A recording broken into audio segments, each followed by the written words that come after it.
What's up, everybody? Welcome back for another video. Today is actually going to be the last day that you guys are going to see a video of Mr. Jordan Newman's first gen here for a while, and that is because it is done. I am finally finished with my part of it, and Jordan is actually on his way right now to pick this thing up. If you guys have been following along for a while now, you know that this has been a very long project. We knew it was going to be a long project when we started, but it ended up being an even longer project with the delays of the post-COVID parts issues that we had. It ended up taking us probably about 6 to 8 months longer than really what it should have done to do this project. But for those of you that have not seen this truck before, after I get done talking here, I'm going to show you some clips of all the work that I've done to it while it's been in my care. But basically, this truck showed up with a really nice 25-4 cage by the guys at 10 Soldier Race Cars. My dad had previously painted the truck already, but other than that, it was not a race truck. It had the bones to be a race truck, but it still needed a lot of work. It was a stock Dana 70 rear end. It was originally set up for a 12 valve. Jordan ended up purchasing the complete 6.7 running 1800 horsepower engine out of JP's truck, the silver truck that we went 497 with. So this is a very, very capable power plant. I put one of my Logan Belt non-lockup 48s in it with all gear and parts like always, and we swapped out the rear Dana 70 for a Ford 9-inch. Really nothing Ford left about it. It's a fabricated strange housing 9-inch. Really just went through and made all of the internals in this truck into a really, really capable race truck. One of the goals with this when we started was keeping the truck looking like a truck. We didn't necessarily want it to look like a race truck. That's some of the reason for the 25-4 cage, so you do not have to have the rear down bars out the back. We want this truck to be very unassuming, and I really do feel like we have accomplished that. We weighed the truck earlier, a couple weeks back in the last video, and it's looking like it's very promising for it to be under 4,700 pounds. Now that we have nearly everything in the truck, when Jordan does get here today, I am going to weigh it again with him in it, and we will know within 100 pounds of where we are going to be at with this thing. So enough of me talking. Let me throw some clips up here in this video, show you guys the work that I've done, and then Jordan will be here any minute. He's not a man of many words. He's not one for expressions, but I'm going to see if I can capture his first impressions. I haven't sent him any pictures of the truck with the wheels, the bed cover, really with the glass in it. So this is going to be his first time seeing his truck completed, running and driving since 2015. So hopefully he's really excited. I'm really proud of all the work that I've done to this thing, and I think a lot of people are going to really like it.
Couple things that we didn't touch on for anybody that's just coming across this build for the first time. So the truck is not 100% ready to go to the racetrack just yet. There are a few things left to be done that Jordan wanted to do himself.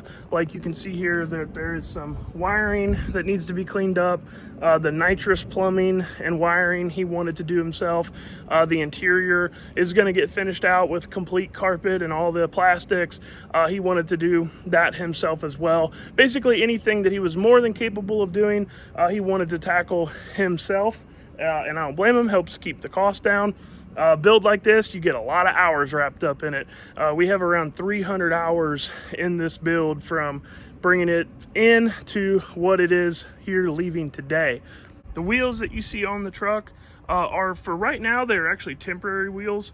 At some point, he will order a custom set of wheels to get the front back spacing in a little bit more. We like to run our trucks with the wheels in as much as possible, but this is a loaner set of Weld drag lights that I had, so I'm letting him borrow them for the time being, just to get him up and going, because I don't know if you guys have priced the price of race wheels recently, but they are quite expensive. And then we were able to actually score a set of wheels on Marketplace for the rear to match, so end up working out really good. Very little money in this setup. It'll get him going, get him to the track, and we'll also be able to we're experimenting a little bit with the rear rim width to see if we ultimately want to buy a 12 or a 14 when it comes time to buy the nice wheels.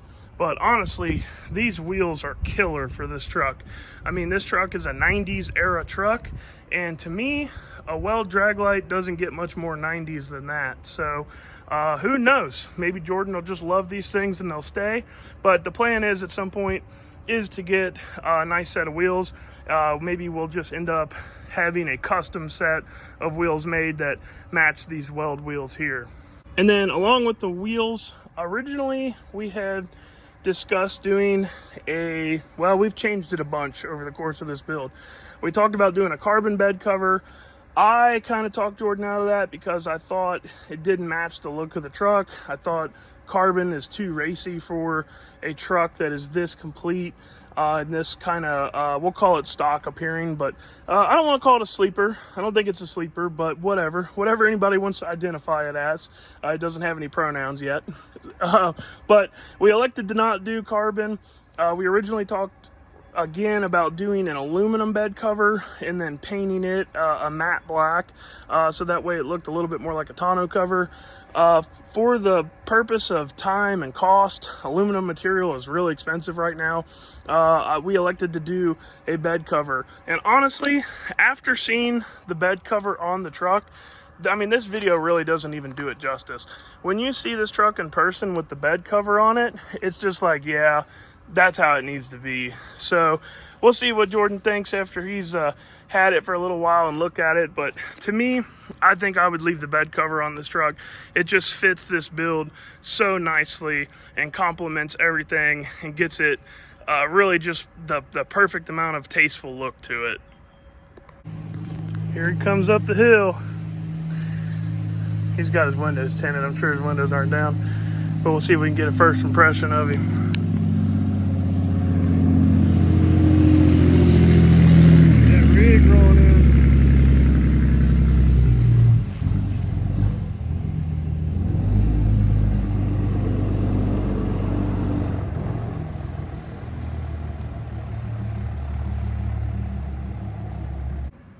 All right, so we got the truck back up on the scales for one last look over.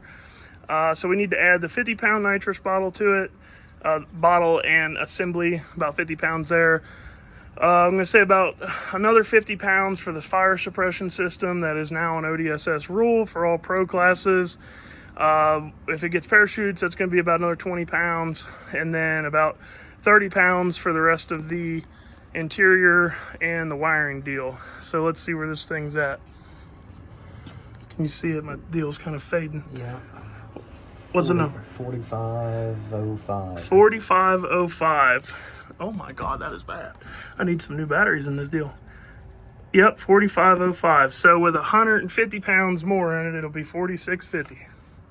And that's everything. So we've got You know, all the glass is in it, all the fuel, water, everything, 100%. Just plus 150. So 4505 plus 150.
Race truck has made it to its final destination, safe and sound.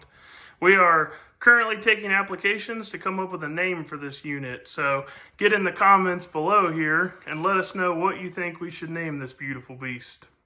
All right, so we have made it back to the Newman compound here. Truck is safe and sound, as you saw, and Mr. Newman here hates this, but I am making him say some words on camera. So basically, just tell the people what you think about your truck and the process that it's been and how it felt to drive that thing. Looking complete, all steel, all glass, race wheels, the whole 9 yards for the first time in almost 8 years since we started on this deal. Unbelievable, almost. It's hard to imagine it would have got to where it is, and how it turned out way better than I expected it would, for sure. Love it. I mean, it felt amazing. Get in it, move it around, drive it. Been way too long. Yeah, for sure. Yeah, so for you guys that don't know, Jordan and I went to high school together. He was a grade below me, but we were in high school together ever since his freshman year, my sophomore year. We used to drive our trucks to high school together, so it's been a long time coming. We both have a lot of time and energy invested into both these trucks, so it's cool to see it finally come to fruition of what we thought it was going to be, and honestly end up better than what I believe both of us thought that it was going to be. So For sure. that's going to do it for this one, guys. We got a happy customer here. I'm happy. Jordan's happy. The truck's here. And like always, guys, hit the subscribe button, hit that like button, help get the videos out to more people. And the next time you see this truck, we'll be doing spool ups after he gets his part of it done, and then we'll be at the racetrack with it. So stick around.